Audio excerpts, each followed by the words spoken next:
Hey guys, this is Steve Radusky from the company Bard here. I would like to do a little follow-up video. Well, probably will be a little bit longer of a follow-up video to a previous post about the Game Crafter components and what I did, and I'll include that in the link below. That I'm considering the Game Crafter for finished production run quality stuff, not in the prototype capacity. So I'm doing a lot of testing of Game Crafter products and different components to kind of see how things measure up for my business needs. So I thought I would do a follow-up video on some of the different options that are out there and where I'm leaning as a result of my business needs and how I'm considering using the Game Crafter. The point of this video is really to help you make your own choices. I know when I jump on the Game Crafter website, there's a lot of pictures of boxes and components and things like that, but I'm a very tactile person, so I like to kind of see how things fit together. Also in the process, it's really cool to see how JT and the team there at Game Crafter have made some business decisions regarding their components that really allow a lot of flexibility for what you guys might want to do with your games or how you might want to build it, while still keeping the components as lean as possible. So how do you stay with somewhat standard sizes while still enabling a whole lot of different options? So anyway, we'll just jump right in and kind of see where we go with this video. First thing that I wanted to show you, or as we go across here, is all of the different cards. So what I went through is their store and just bought card blanks. I highly recommend you starting off with this just to kind of see what the cards feel like. Now, just to be aware, all of the things that I'm showing you right now will not have any of the UV coating or linen coating on it. I suppose if you wanted to create blanks and order them with that just to kind of feel what that is like, you could go ahead and do that. And in fact, when I get a little bit further down through my production process, I might do that as well, and I'll have a video of that, of course. This is a normal poker deck. One of the things, I think I ordered 20 or so, that was interesting to me, or what I wanted to find out, was what is the how do they shuffle, how do the cards feel, and I feel that they are perfectly production quality. I don't have any problems with them. In a previous video, I mentioned about how the sides are maybe a little bit rough. That may have been from just that print run. I'm not finding that the edges on this have any sort of problems whatsoever. I'm going to move pretty quick through cards because I'm the same experience that you would have going onto the Game Crafter website and looking at cards is about what you might experience from watching a video about blank cards. So I think I'll keep on trucking. This is Poker Deck. Very, very happy with that. I was also wanted to explore the different sizes. These are tarot cards. For me, I wanted to think about them for a couple of different things, either for character cards separate from a play deck, or as potential landscape tiles. I think they're fine. I think they work fine for tarot cards, and for me, just the dimension of them, I'm not as pleased with kind of the flexibility of them in the middle as far as holding them in the hand. As far as setting them down on the table as it relates to where another card might need to fit next to it. I still might explore it for that reason. But for my needs, I don't think the tarot cards are a great fit for my game. But as we go forward, you'll see some of the different boxes and components and things of that nature. So definitely consider tarot cards as far as having them serve your needs for your game. I'm not as big a fan. If you're going to hold it in your hand, I like the normal poker size cards. The tarot size cards I would have more stationary, but that is completely personal preference. I also wanted to explore jumbo cards. Now, jumbo cards I love. They have a nice heft to them. They have a nice thick cardstock on them. What I really like is they can serve well with acting as landscape or something that your other cards can fit within or deal with. So if it was if it was a base or something that your cards, your poker-sized cards were attacking. I just think there's a very nice experience with the jumbo cards. So I don't know that I will use it for my game, but these are something that I'm fairly strong. I feel fairly strongly about wanting to use in the future. The dimensions of them and just the heft and the size for producing some nice picture on it, I'm very excited about. All right. So that's as far as looking at different size rectangles on a video. Not very inspirational there. But let's see how it applies to some of the potential boxing options. So when I was starting the mental process for my game and using the Game Crafter as a finished print run company, I of course had to consider the cost for things. And so the original idea was to make it on the cheap, as low priced as possible. So I started looking at Tuckboxes, and there's a lot of commentary about Tuckboxes, from the Game Crafter, and I figured that I would do a little bit of review there. I have, for some of my options, I have a 72 card Tuckbox right here, and a 102 card Tuckbox right here. Now, some of the feedback on Tuckboxes is that they're pretty flimsy. Game Crafter community has mentioned that they potentially want thicker Tuckboxes with a little bit more robust feeling to them. And I definitely understand where that feedback comes from. It is it's cardstock, pretty light. The thickness of the cardstock is still pretty thin. After having it for a little bit, I do get a little bit of bend in the feeder tabs and all of that. So generally, I'm like, okay, I get the argument. What does that compare to? Because we can all say that we want to have a particular component nicer or whatever, but how does that fit into the market as it exists right now? What is this going to hold? How is this going to hold up over time? So I wanted to mention a couple things about that. As we go up, I do get a more robust feeling from the thicker boxes. So this is the 108. This front lip here feels thicker. It feels a little bit firmer. The top here, the cardstock, does feel a little bit thicker as well. And then as we go up right here, this is the tarot box, tarot card size box. Again, I do get that thicker feel to it. It does have a nice level of resistance to it, but it's a tuck box, so you have to kind of be aware of what a tuck box is and what it's designed to do. It's designed to hold your components in a kind of cheap sort of fashion. Main consideration there is cost. So how does this compare to other stuff in the market? And I think that's the most fair way of looking at that. Is the tuck box at the Game Crafter more or less flimsy than other tuck boxes that are out there for end level or finish level product?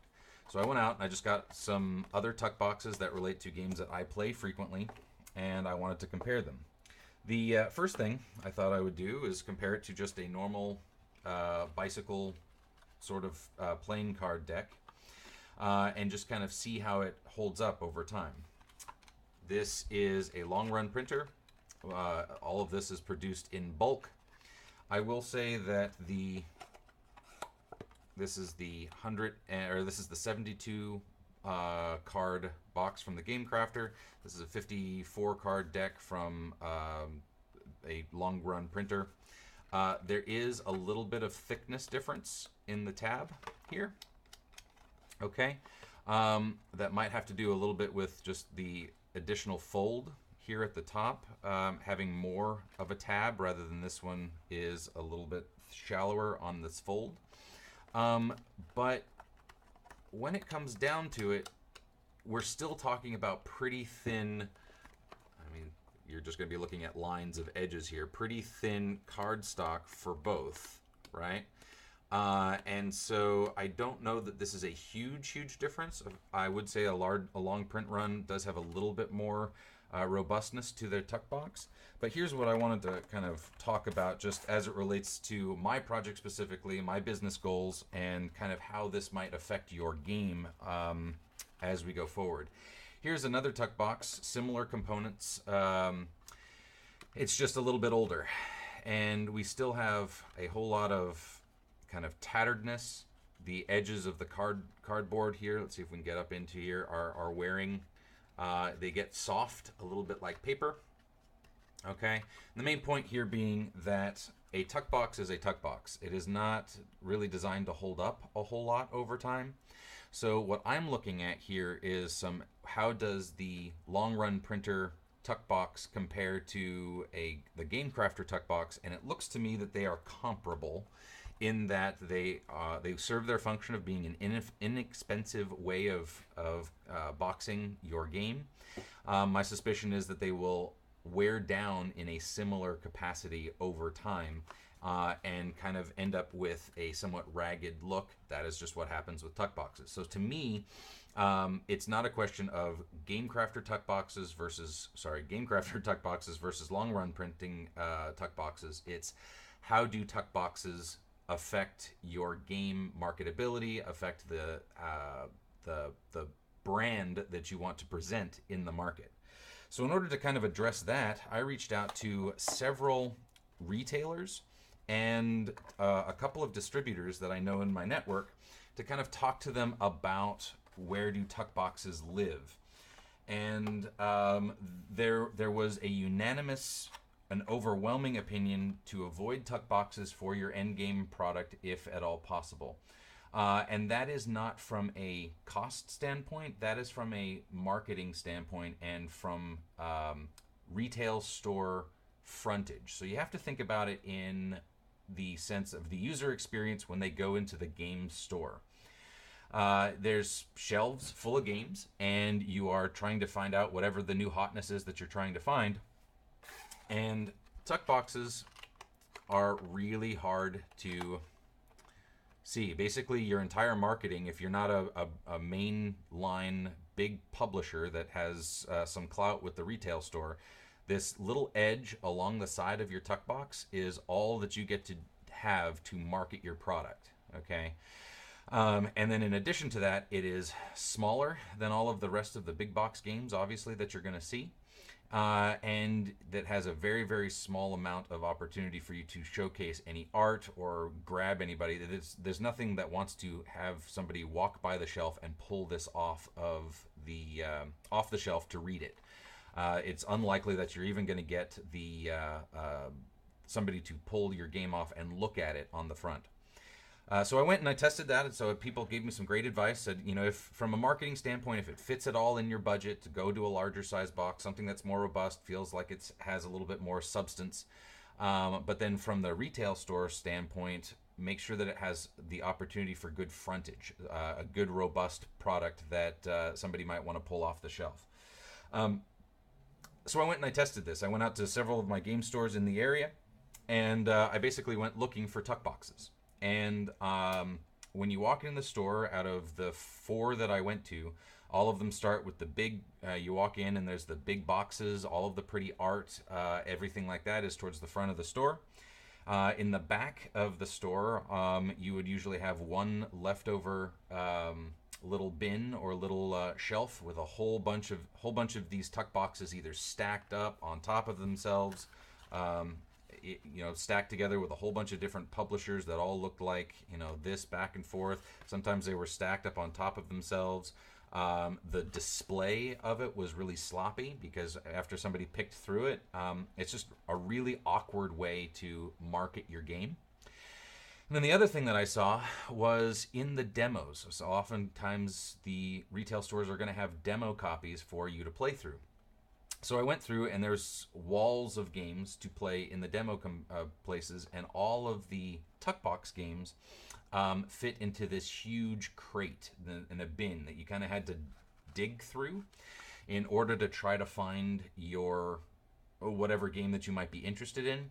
And for the most part, there's very little reason to do that. There's all this eye candy that you're getting hit in the face with the new hotness of whatever new game it is, to dig to the bottom of a bin to find a tuck box that's kind of all ratty and beat up. That just doesn't sell your product very well. So anyway, this is a little bit of a tangent off of the Game Crafter boxes specifically, but I wanted to put this into your mental model for making decisions about your game. So the last thing that I wanted to do is compare it to one of the games that I play fairly frequently, Star Realms. This looks like it has, it's 108 or more than that, a thicker size box. The card component, or the card stock on the Star Realms, is just a bit thicker on the tab here. But still, as I tuck it in here, I still get a little bit of that ratty component here, if I can get it in. That's a whole other thing that we're going to talk about, is the instruction manuals. This is a folded piece of paper. I'll talk about that experience in a bit.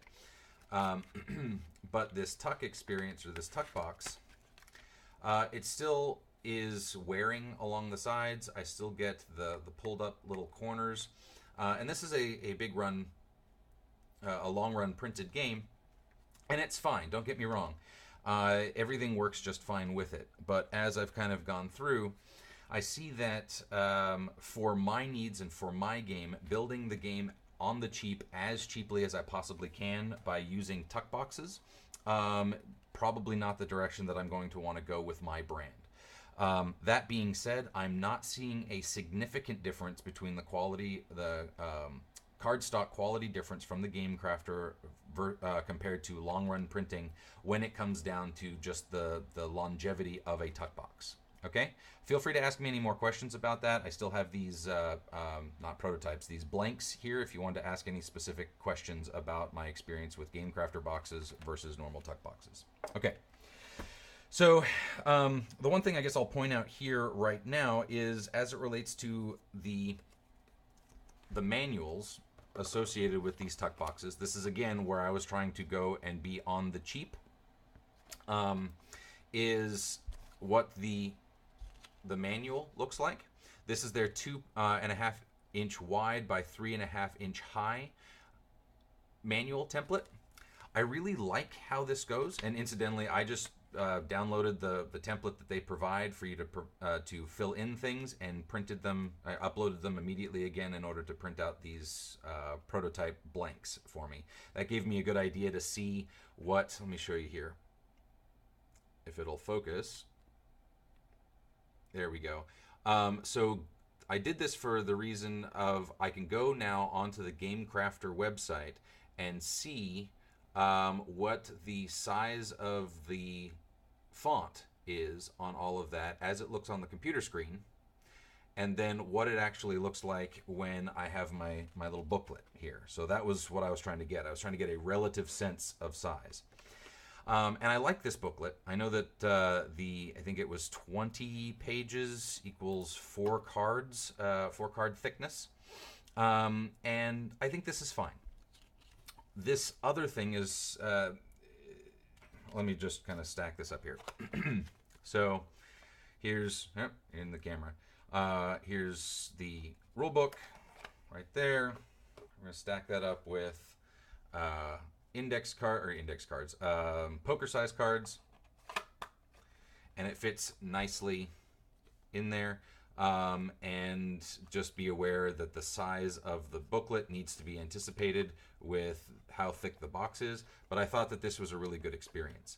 But for the reasons I talked to you before about the box and my branding process, and kind of what I would like to have for my end product, and this other thing that I'll talk about right now, I decided not to go in this direction. So, booklet. Booklet is one of your main marketing materials for other people that are experiencing the game once they're playing through it. So you open the box. If there's a demo copy, you're going to flip things open, and you're going to start looking at what what the game's about, one, but you're getting a sense of the level of professionalism, the art style for the game, all from that manual, so that people aren't necessarily jumping into the individual cards. So if you're using a tuck box, of course, you're going to use the 2.5 wide by 3.5 high.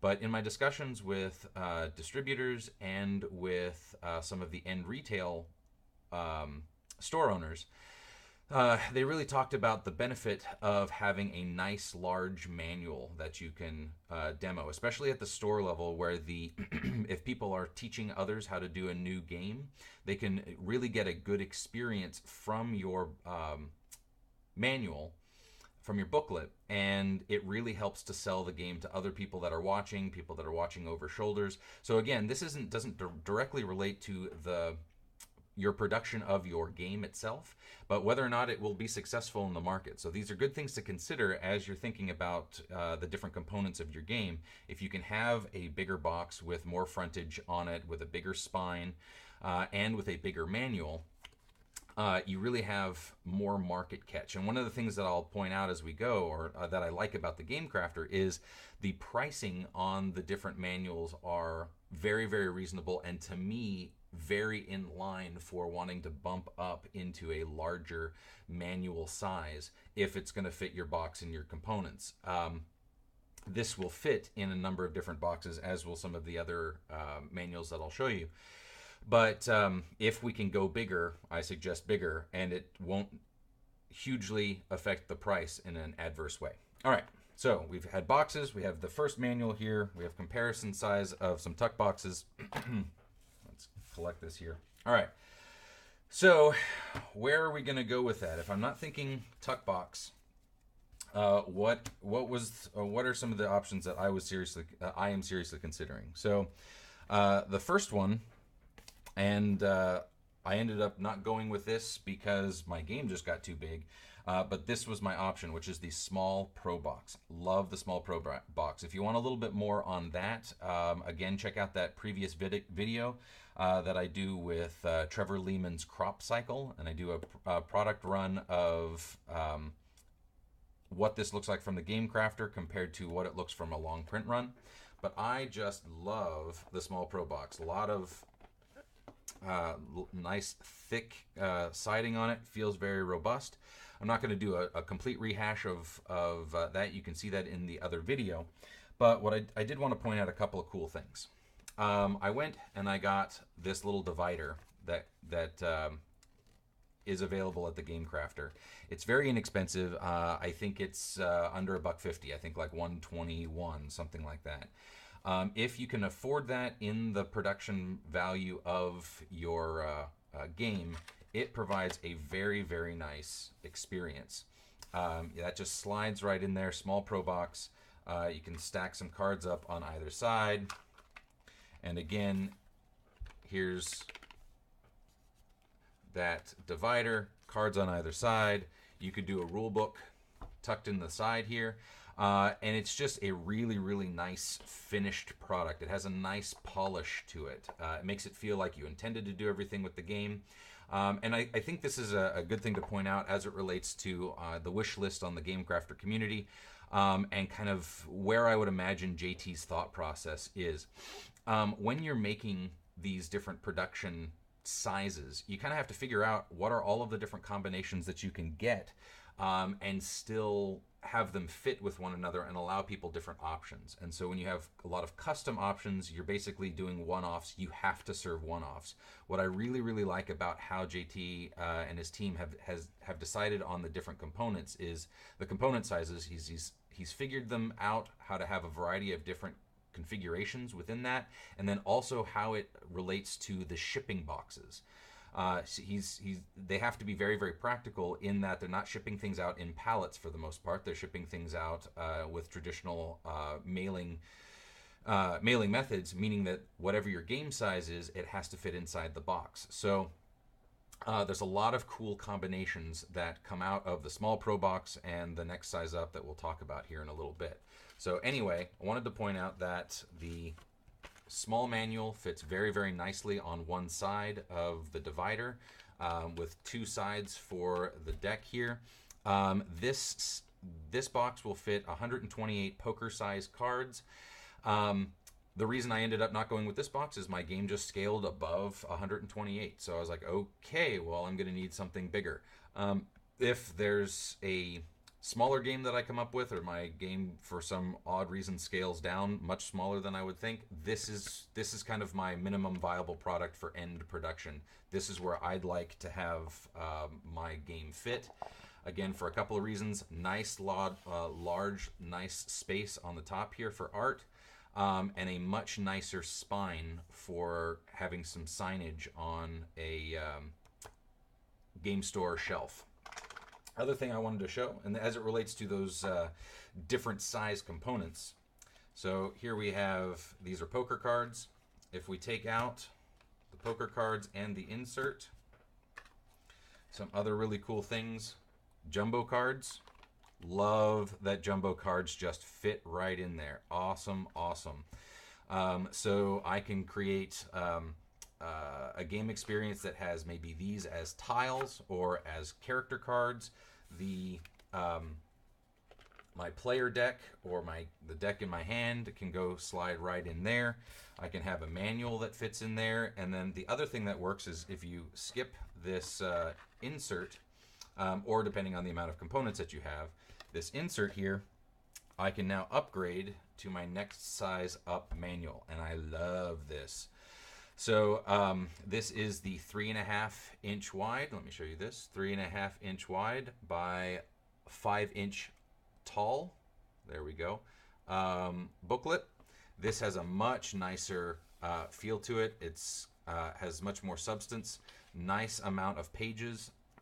When I did the download and upload of the template, I wanted to again check to see how big these relative size of font is. There we go. Is it still readable? I did find that with the smaller book that it wasn't as pleasant. I wasn't having as much time reading. Hello, probably like you're not right now with the focusing. Come on, focus. But at this size, this is the medium booklet. It is a really, really nice experience. So for me, I would be hard pressed to decide whether or not I wanted the divider, or maybe the mix and match of maybe the divider plus the jumbo cards on the bottom, with my cards on the side, with my small manual maybe, or maybe large manual sitting right on top like so, with the box all put together like that. So anyway, very, very cool stuff. They combine really, really well. Again, from some of the professional advice I got from game store owners and distributors, as big a manual as you can afford and as big a box for frontage as you can afford, or signage, I guess, on the shelf. The other thing, should you want, you could also include your tarot size cards in there. So this is just kind of relative sizes, maybe is useful to you. So this is the small pro box, jumbo cards right here, tarot size cards right here, and poker size cards right here. All combined very, very well. Personally, I like not including the tarot size cards and seeing how nicely those jumbo cards fit, and then the different options that you have available with your poker cards, with a poker manual, or maybe upgrading to a nicer medium-sized manual. Okay, so this would be, from a business standpoint, from everything that I've done in project management and sales, this is probably your best bet for your money for a smaller size game. This is where I would lean. Of course, your mileage may vary depending on your needs, but after careful consideration and a lot of spreadsheet work, I am going to not select a tuck box, although I find them comparable in the market to long-run printing, and the small pro box being my small launch product of choice, or combination of choice. All right. Next thing. Now we jump into the medium-sized boxes. And because I will probably have so much to say on the medium box that I really, really like, let me jump into the medium box that I am not a big fan of. Let me see, make sure that I am selecting the right one here. Medium game box. Okay, medium game box is right here. This box holds 172 poker cards. It has 2 wells, and I'm just reading this right from the website. 2 wells that can hold your game or your card or game components. And there's a lot of different options with them. I see this one used a lot for prototyping, and I can see it as a good option for prototyping for the reason of the insert that it has is good for storing components. It also has a very nice table presence, and what I mean by table presence is as opposed to the game retailer or distributor that's trying to think about it on the shelves, this is what does it look like at a game table where people are playing it. So if you have a bunch of people sitting around the table and are playing the game, it's really great to have as big a surface as possible showing off the artwork, and really this is your table signage for look at my game, look at how awesome it is.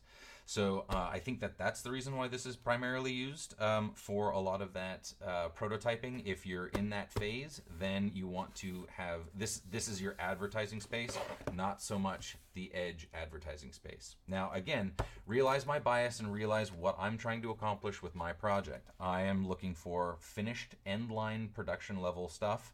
And now if I'm comparing this box against the bigger boxes that are on the shelf for in a retail store, I'm no longer comparing apples to apples. Okay, if I'm comparing a tuck box to other tuck boxes, that's fair. Once I start upgrading into this competing with larger boxes, this medium game box, it's important to have the distinction. The medium game box is not something that I'm seeing as a fair competitor. So it's not going to fit my business needs. But there's a lot of reason for that. For the cardstock is fine and thick. It's on the thick side for tuck boxes. But it really does come across as flimsy. The edges here, as with most tabs, are going to wear down. And then the side tabs here is just something that from a finished product, I know that this is going to wear down over time and is not going to have the best user experience when it's owned in someone's home. The other thing was, and I do have to, I just purchased this as the blank. I'm not sure if this insert is the same color, the same whatever, so I have to, the disclosure on my ignorance there. When I pull this out and look at this as, this is the well where you can fit, let me grab my, where did I put my cards? Small Pro Box. Cards. All right. So I can fit my different cards in the well. It'll fit 4 decks. And will also fit the medium booklet. I'm also looking to get my jumbo cards out here. Well, it'll fit jumbo cards or the tarot cards, obviously, but it fits jumbo cards very, very nicely. So that's a plus. Where did I put my tarot cards? Oh well, we get the idea. So this, I think, works well for conveying the idea of what the finished product would look like. You have a lot of different variability options when the Game Crafter packs things up. They have things in individual baggies. I think that conveys well to what that finished product might look like. But for me, I'm not a big fan of this excuse me, cardboard on the bottom. And just kind of with that egg crate or foam. My brand, I want just to be have a little bit more polish. And since I can't print this or I can't have any specific to me branding in it, this isn't the greatest experience for me for finished product. Oh, there's my tarot cards. All right, so then let's do, just for your comparison, here's jumbo cards, tarot cards, and poker cards as they fit in lengthwise in those little troughs, and then what that looks like landscape for the poker cards. All right.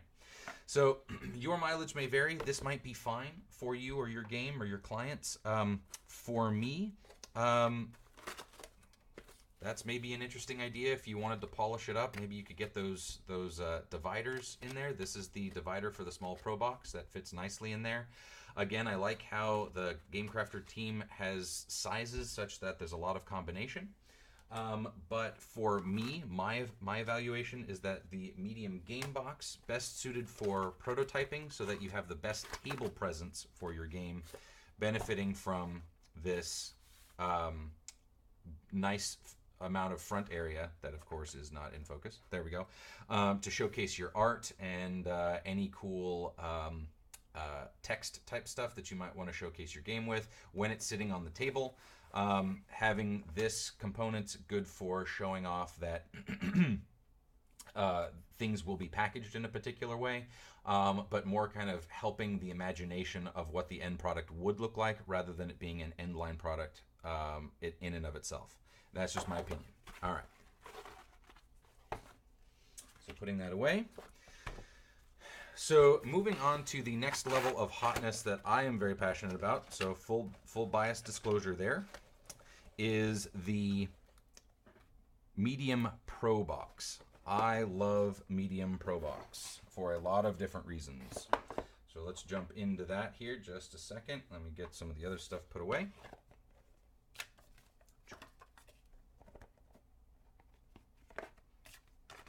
All right. So, Medium Pro Box. This, I think, is your best of all worlds. Oh, one thing that I did want to point out, sorry for jumping back. This gives you this is the Medium Game Box. Lot of art room, like I said. Game Crafter, as you may or may not know, does have a large Pro Box. They have large game box options. And those are potentially great. I know for a fact that the scope of my game will not extend into anything that big, so I'm not doing a review of that. The next level up, there's a whole nother set of options, lots of combinations. The bigger you get, the more things you can fit in the box and the more combinations that will potentially work for you. Just wanted to point that out, that this is the medium game box. If you still needed something that had a lot of fronted space or table presence, you might want to consider the large Pro Box and options that surround there. Okay, so Medium Pro Box. The Medium Pro Box I really like because it holds technically the same amount of cards, 276 poker cards. It's got that same sort of thick siding on it that I really liked about the small Pro Box. It's got a nice feel to it, and again, the coding options are also available through the Game Crafter, so you can kind of punch this up to full level finished production quality if you want. I like the it's not accordion. Well, I'll think of it in a bit. The telescoping box aspect of it, and I also like how thick and tall the spine is on it, since this is probably going to be the main selling side of my game, unless it gets scary successful, which you can't plan for. You just have to kind of anticipate being run-of-the-mill unless things change for the better. I really like this as a marketing space. And the feel on it is quite nice. Now, I didn't have the option to buy just a blank of this, so I just wanted to let you know what I did. I went and I downloaded the template that's provided, uploaded it right back, and I printed out both, uploaded it and just printed it right back, again to get the idea of the relative size. So here you go, here's the font size from the template, and its relative size on the back of the box. Love that it's very, very reasonable, very vibrant colors. Same thing on the front, it's the same template actually. All right. So Medium Pro Box, I like the oblong feel of it. It makes it potentially stand out a little bit on the shelf. The wide edge, again, like I said, great selling feature, but it's still also tall. Okay, it's 8.5 inches tall. That's the shipping dimension. It is 8.2 inches tall on finished dimensions. So that'll stand out well. If I happen to get relegated to being with other Tuckbox games, it's going to be favorable against other Tuckboxes. Nice and thick. And the other thing, does it stand up on the edge? Now, my particular copy has a little bit of bowing on the sides, so I can show you that here. That might be a consideration. There's a little bit of bowing. Makes it a little bit harder to stand up on the edge. But that standing up on the edge will be crucial. Hopefully I can get that to work with this game. Okay, that kind of works. Works on the edge a little bit better. But that and this is something else that one of my distributors made a point to share with me. Your game has to be self-contained to be able to sell itself. So being able to stand up on its end, where it will show off all of the front art. A lot of oblong type games are things that are thin, things that have weird shapes. While the weird might be cool for a visually grabbing if you're at a convention or if you are at the store, you want them to be able to stack well with one another to be able to show off the game if it's on an end cap or wing stack or something of that nature that needs a little bit something different than a shelf. So very pleased with that. Obviously you can tell my bias is towards this. This is the decision that I have made for my game currently, but I wanted to point out some cool things about it. First off, here is another one of those little inserts. Great option. I have not yet decided whether or not I will use this. Again, I believe it's $1.21. And incidentally, all of the prices that I'm quoting are at full retail value with none of the discounts involved. And I'm doing that on purpose. When you're doing the estimates for your game, I always want to start off with the worst case scenario. I guess I'm a bit of a pessimist. And then if there's a larger purchase quantity, then I know that I am getting a price break. But I haven't messed myself up on my calculations for profitability or not. All right. So I really like the experience here with the 3 dividers. Okay. They work really well with the poker deck there. They actually work really nicely, I believe. Do they work really nicely? Kind of. They work kind of with this is the tarot deck. So the tarot deck is just a little bit too thick for it, but the length of the tarot deck works out fine. That might be something to consider if you're not using the divider, that the tarot deck fits very nicely in it, and that you also get jumbo size. Jumbo size cards work very nicely as well. Okay. All right, so that is we'll do the same comparison here that we've done in the other boxes.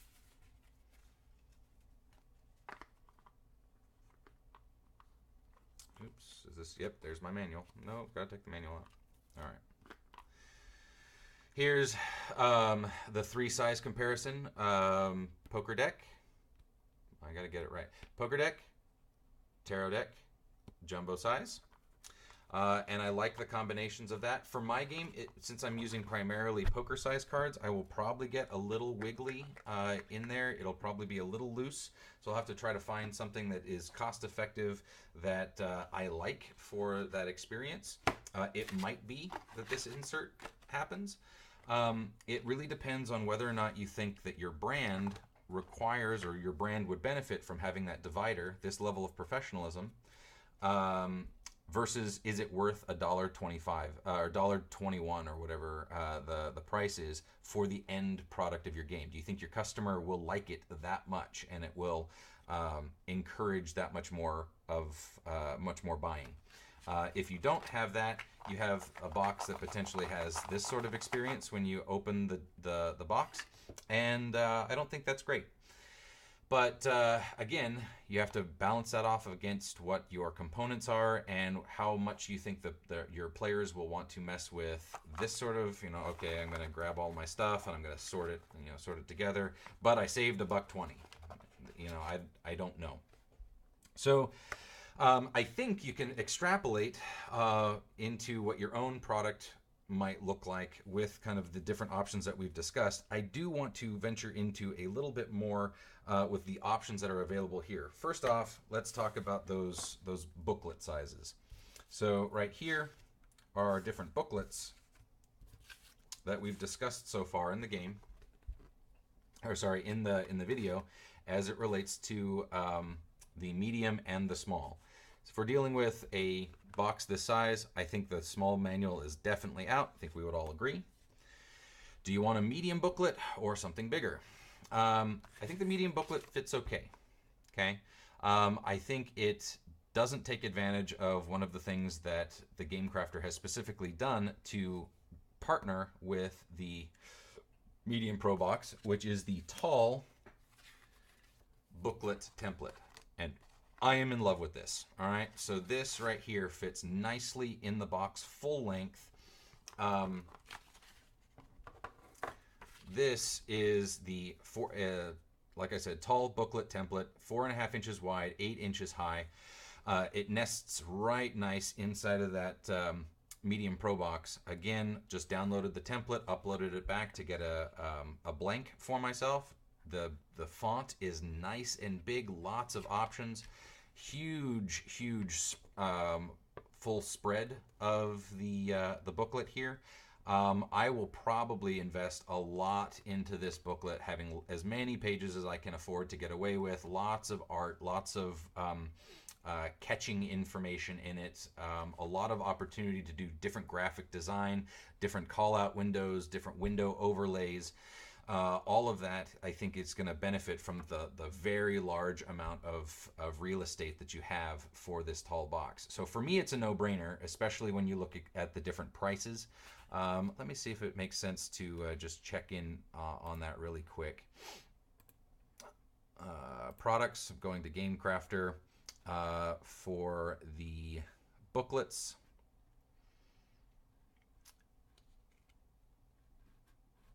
The small booklet is at 24 cents per item, 4 items per sheet, and price per sheet of 98 cents. That's the small one.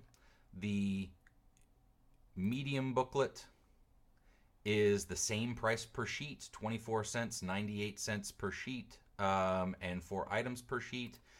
And then I think the tall one's the same as well. Yeah, so price per sheet, 98 cents, price per item, 24 cents. So for me, this is, part of Mind Blown, and part of what JT and his team do so well is the production price per item on this is ultimately the same. So for me, if I have the extra space, man, I am just going to take advantage of this all day long. I'm going to put tons of pages in here and know that the same amount of pages in the small booklet would cost me the same amount, but I wouldn't get the same sort of benefit from it. So absolutely, I'm going to do this. What I haven't decided personally is, do I do the divider? Do I put any jumbo cards in here? If I do the divider, the jumbo cards don't have a great fit, so I'd have to put it under the divider. I'm not sure that I want a jumbo cards under the divider with the divider on top of it, with then poker cards on top of it, with then the book placed like that. I do like the book across the top, however it goes. And then again, it closes up nicely into a very, very nice package. Very, very pleased with this from a production cost standpoint, from a retail frontage, and from a tabletop presence, table presence standpoint. Very, very pleased. So this is my default. This is where I'm going to go. This is all of the business decisions I'm making is around some combination of what you've seen so far. I was considering one thing that was a new sexy hotness upgrade that is relatively recent from the Game Crafter. For me and my purposes, it didn't end up being a great fit, but I wanted to show it to you anyway because it's really cool. and that is the accordion boards. The accordion board is specifically designed to fit, to fold up into an accordion, fit right there in the Medium Pro box. Here I have two of them that have fit in. They fit in nicely, so this is two. It would still fit with any sort of cards. Okay. It would still fit with the manual. So this is all some very, very cool things. And I wanted to show you some cool stuff about it because I don't know when else you're going to watch an hour-long video on board game components. So let's see what we have here with the accordion board. I need to free up some real estate. With the accordion board, this is what is this one? There we go. It is 8 inches wide by 16 inches high. So 8 this direction, 16 high. The accordion fills up very, very, very nicely, or closes up very nicely. Like I said and showed you, it fits into that board well. What I really like and how I was considering using it, did I just get rid of my cards? Nope. Where are my poker cards? Of course, because I'm recording. That is why. Aha, there we go. So my project is primarily card-based, but what I really liked is I have different swim lanes of activity happening. And so what I really liked was that I could get, these are all poker-sized cards. And it just so happens that my game has 3 swim lanes worth of cards that are coming down at you. And the accordion board fits that oh so very nicely. And then on this side I could have my draw decks for it with different places to put it. And so this is a pretty sexy experience to have happen. So having a game board that wraps up in my Medium Pro box, I can have, I can draw and move different cards down and have this different sort of experience happening all on board with whether or not you wanted to outline the back or whether you wanted to have a battlefield on the back. All very, very cool things. I really, really like this. And then what was more, I was even considering getting 2 of them. That's why I bought 2 boards to play with it and see what I liked. Again, I'm a tactile person, as you can tell. Was to combine 2 of them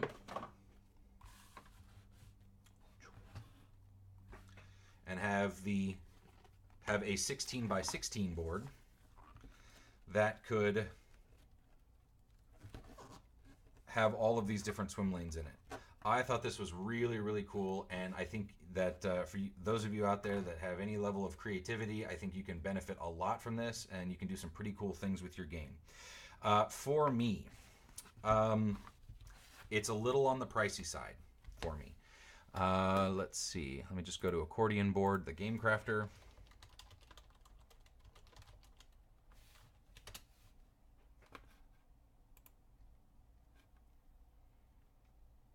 So this is $9.49 per board, with the bulk price, let's see, of $5. So at the bulk price of $5, I think that might be my crossover point. So if I could purchase 100 games at a time at this, a $5 board might just make it. At $10, I'm already getting pretty high into where my game production cost and production value will fit against the market. Okay, so again, going back to the original bias, I know I've said it a bunch. I'm thinking Game Crafter final production quality. Where do I want to fit my branding quality level into the finished product quality of what the Game Crafter offers? Right now, if I did 1 board or 2 boards, putting $20 additional a game for an 8 or a 16 by 16 board, When when I'm using a small Pro Box, and the production value or the production cost right now, this would be pretty hard to sell as a $60 game or a $50 game. It gets a little in the tough range to get into the 25 to 35, even up to $45. That's my problem as it relates to, can I sell it at that price or not? That largely depends on how cool the game is, what my marketing is, what my exposure is, how many people are fans of the IP, all of that different stuff. Obviously, if I went long run printing, it would be less expensive per unit. But do I want to sink 10 or 15 grand into a long run printer? I don't want to do that. So can I have a break even or slight positive cash flow? Buying directly from the game crafter, my spreadsheet says yes with a fair amount of margin. I just might sell fewer units. I'm already, because of going short run, print on demand, this is going to be a much more expensive product. That also means that I'm going to have a difficult time having this go through mainstream distribution, mainstream retail, just because there's not a whole lot of margin from the retail cost, the MSRP, versus what it costs for me to produce it. So there has to be some different level of work in there. And just to kind of shortcut the process, I'm looking to have the Game Crafter handle a lot of my shipping and distribution directly, because those are services that they offer. And that will services that they offer for individual purchases. That's what I mean. That's not their main jam. But my point here is that the business model will work if I benefit from from more of the Game Crafter services. I will have to have a different approach if I want to try to get this product into distribution, mainstream distribution, into trade shows, into retail stores. There's going to have to be some sort of different consideration for that. But that being said, with the accordion board at $10 or $9.49 a board additionally, this prices me out of where I think I can sell the product for. And because of that, I'm going to have to say, too bad, so sad, I can't use the accordion board. I would love to be able to, I just can't at this particular time. For your needs, for your game, if this is jumping into a larger box, or you have a different price point, different components to it, again, it's pretty hard to justify a $50 or $60 price point game when you're just using cards. If you have other things, think of perceived value. Dice add perceived value, hopefully larger than the cost of those dice, usually yes. Tokens of any sort, meeples, are a great way of increasing the perceived value without having a direct correlation to the cost of what you've put into the game. So your game might warrant at this might be a $50 price point, or with two of them, a $60 price point, if you have other components in your game that make the value to your customer make sense. Okay? So, in conclusion, for me, at a game that has a fair amount of cards, I will be going with the medium Pro Box. My inclination right now is with the dividers, because I like that. I'm not sure I like the additional cost for this, so that's where my current decision process is. This worth $1.21 additional to the price of the game versus my brand? Right now, I'm probably 60-40 in favor. We'll have to do more planning as we go. The other thing is, with the amount of decks that are in here, I'm going to have some extra space. I'm not sure how I like that. It might give me the opportunity to do some upgrades in a Kickstarter project or whatever.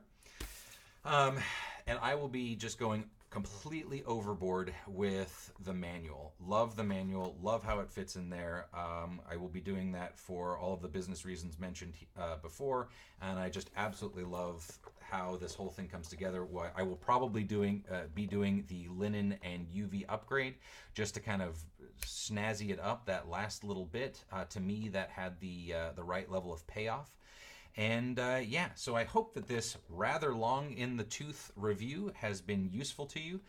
For me, looking at videos and looking at pictures on websites is a very hard way of making business decisions. So for me, incidentally, I think I got all of this stuff here for about $60. That is a very reasonable price to be able to make very concrete business decisions, and I'm just very, very pleased. So I hope that you've enjoyed this. If you have any questions, please leave comments in the boxes below. And yeah, I look forward to being of service. So you can find me at thecompanybard.com, and I look forward to hearing from you. Enjoy. Bye.